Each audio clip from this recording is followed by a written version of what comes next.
Hello' guys, তো আজি আমি পাঠশালালৈ যাম চিনেমা হলত চিনেমা চাবলৈ। ৰৈ বিনাল এখন চাওক আমাৰ ড্ৰেছ। তো এতিয়া আমি ৰেডি হ'ম, ৰেডি হৈ গ'লোঁ।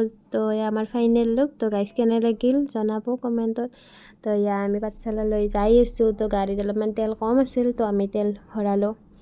চাওক তেল ভৰোৱা আমাৰ তেল ভৰোৱা হৈ গ'ল। তো আমি চিনেমা হল পালোঁ। চিনেমা হলত দেখছিনে কিমান ভিৰ। তো ফাইনেলি আমি টিকট পালোঁ।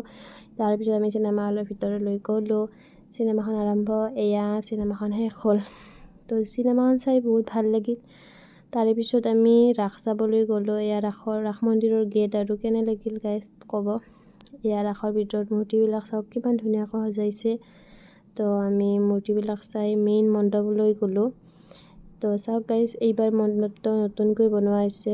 কেনে লাগিল গাইজ ক'ব। আৰু এই মণ্ডপটো মোৰ হাজবেণ্ডেই কালাৰ কৰিছে গোটেইখিনি।